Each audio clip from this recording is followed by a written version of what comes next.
Hello, I'm Pastor Greg Holt, and welcome to the second edition of I'm All In Devotional Tips. Now, a common question that was asked when I taught a class on the book of Revelation was, how do all the pieces of Revelation fit together?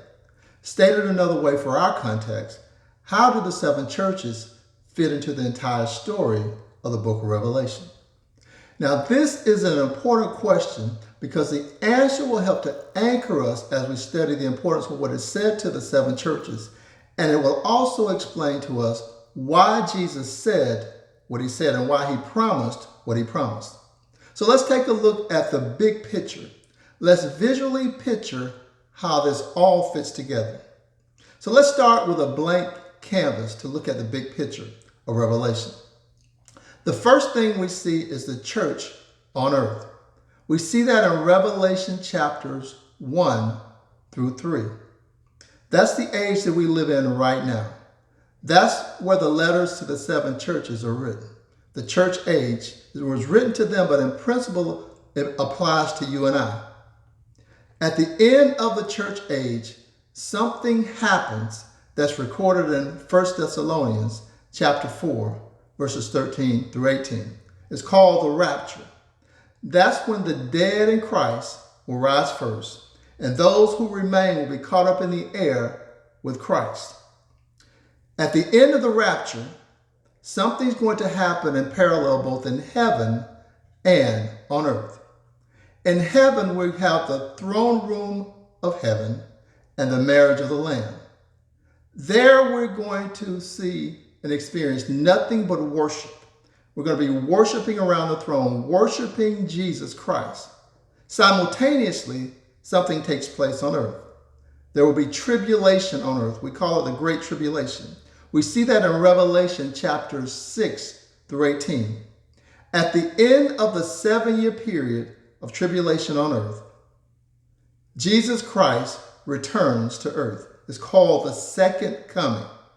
We see that in Revelation chapter 19, verses 11 through 21. Now, when he comes back the second time, he has a particular purpose. And what he's going to do, he's going to establish a millennial kingdom.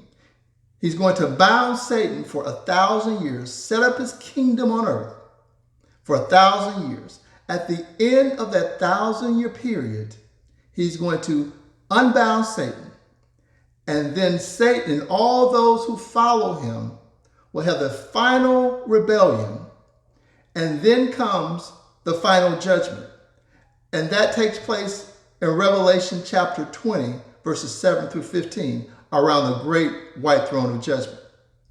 At the end of the final judgment, this is where the promise in Revelation chapters 2 and 3 is ultimately fulfilled, where Jesus comes and establishes a new heaven and a new earth.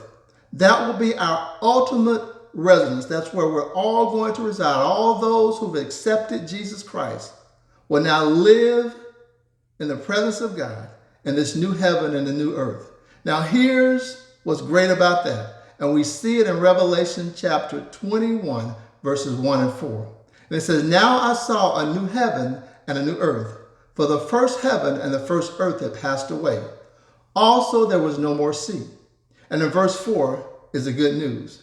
"And God will wipe away every tear from their eyes. There shall be no more death, no more sorrow, nor crying. There shall be no more pain, for the former things have passed away."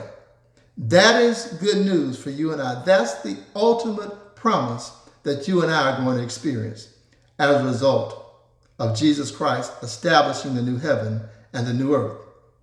So, church, I want you to be encouraged, because right now we're in the church age in Revelation chapters 2 and 3. But ultimately, the promise of God is fulfilled and the new heaven and new earth. So be encouraged as you read about the seven churches. Be encouraged and continue to participate in your small groups. See you next week, and God bless.